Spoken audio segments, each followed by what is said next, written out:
मुंबई के अंधेरी एरिया से एक सनसनीखेज उत्पन्न होता है जहां एक 15 साल की लड़की होती है जिसका नाम होता है वंशिता राठौर, जो कि हर दिन की तरह अपना स्कूल जाती है टाइम पे और टाइम पे 3:30 बजे के आसपास तक वो घर पहुंच जाती है। लेकिन 25 अगस्त 2022 को वो देर तक घर नहीं पहुंचती, शाम के 5 बजे तक।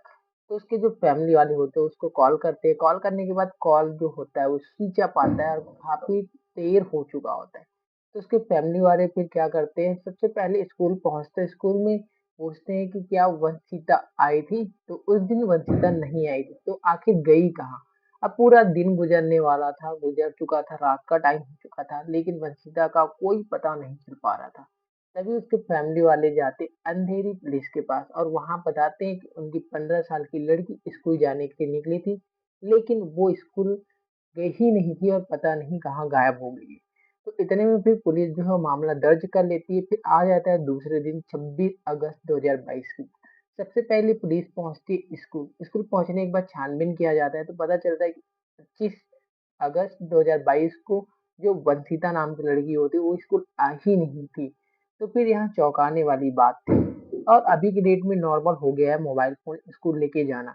तो फिर जो घर वाले होते हैं कॉल भी करते हैं फिर भी मोबाइल स्विच ऑफ ही आता है।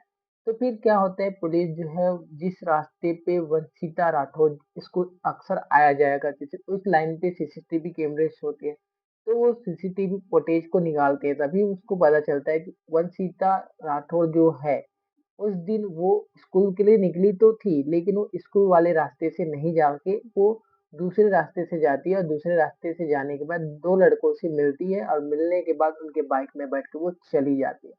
अब पुलिस के सामने सबसे बड़ी दिक्कत ये थी कि आखिर वो 2 लड़के कौन हैं और वो कहाँ लेके गए थे उनको।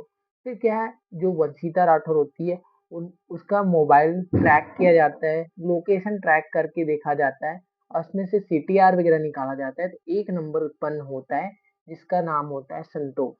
अब क्या है, पुलिस जो है उस संतोष की छानबीन करते हुए उसके घर तक पहुँच जाती है और घर पहुँचने के बाद पूछताछ जब होती है तब पूछते हैं कि कहाँ है संतोष? तो उनके घरवाले बोलते हैं कि वो तो 25 अगस्त के दिन से ही वो लापता है, पता नहीं चल रहा है कि वो कहाँ चला गया। अब पुलिस के सामने ये भी बहुत बड़ी बात थी कि आखिर ये लड़का था वो कहाँ गया? अब साथ में उसका दोस्त जो होता है लड़का, विशाल, वो भी घर से गायब होता है। उसके भी घर पुलिस जाती है तो। अब पुलिस के सामने बहुत बड़ी चुनौती होती है कि आखिर कैसे ये दोनों गायब हो जाते हैं और एक नाबालिग लड़की की हत्या हो जाती है। अब क्या होता है, फिर दूसरे दिन क्या होता है, पुलिस वालों को कॉल आता है कि एक नया गाँव नाम का जगह होता है, वहाँ पे एक सूटकेस रखा होता है अचानक।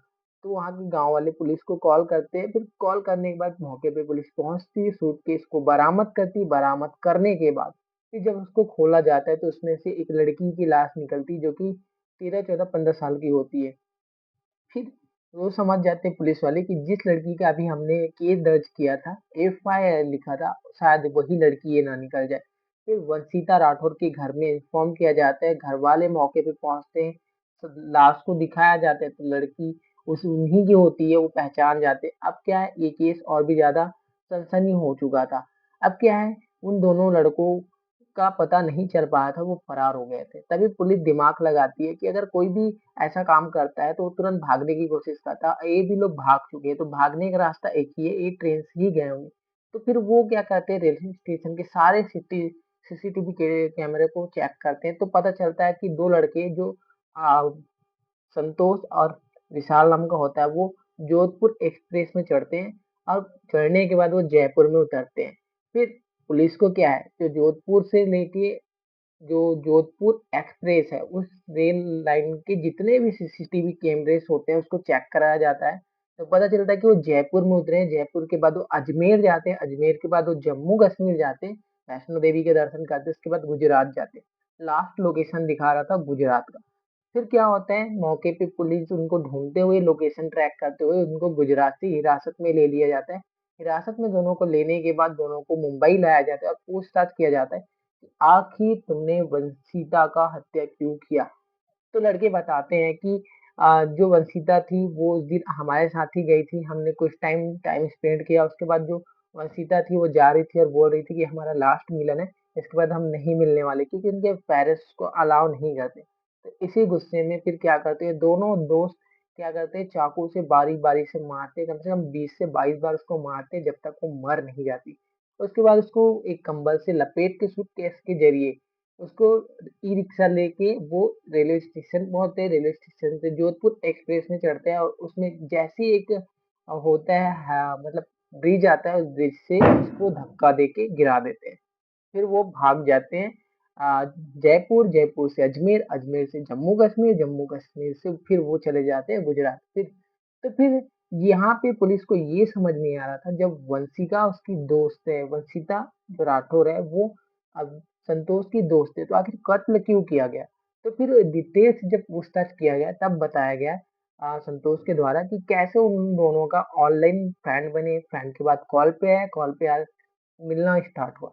तभी अचानक उनके घरवाले उन दोनों को मिलते हुए देख लेते हैं। मिलने के बाद जो होते हैं वंशिता के परिवार वाले वो वंशिका को लेके चले जाते हैं और बहुत ज़्यादा डराते-धमकाते हैं और साथ में लड़के को भी डराते हैं और धमकाते हैं ताकि ये दोबारा मिले ना और साथ ही वो हाथापाई भी कर लेते हैं। इस वज़ह से उसको ये हो गया था कि उन्होंने मेरी बेइज़्ज़ती की है बोल के उसने वंशिता को बुलाता है और बुलाने के बाद वो कुछ टाइम स्पेंड करता है। स्पेंड करने के बाद फिर वो जाने के लिए बोलती है तो उसका हत्या कर देते हैं। अब होता क्या है कि जो संतोष होता है वो अपनी माँ के कीमती जेवर उस टाइम हार को 2 लाख रुपए में बेचा होता है। उसी से वो हथियार वगैरह खरीदता है, हथियार खरीदने के बाद वो इतने सारे पैसे रखा होता है तो इसलिए वो लोग जगह चेंज कर के अपना लोकेशन चेंज कर के घूम रहे थे ताकि वो पकड़ाए ना और एंडिंग में वो पकड़ा ही जाते हैं। तो ये वंशिता राठौर की कहानी है जो कि 15 साल की लड़की है, इस तरीके से उसकी हत्या की गई थी। बाकी ये कहानी और घटना को सुनाना आपके दिलों को ठेस पहुँचाना नहीं था, आपको एजुकेट और सतर्क करना है ताकि आप ऐसी घटनाओं से अवेयर और सावधान रह सकें। बाकी चैनल पे नए हो तो सब्सक्राइब कर लीजिए एंड वीडियो यहाँ तक देखने के लिए धन्यवाद। बाकी अपना राय कमेंट बॉक्स में ज़रूर बताइए कि उनके साथ क्या होना चाहिए, क्या नहीं। जी, बाकी खुद सतर्क और अपने परिवार को सुरक्षित रखिए।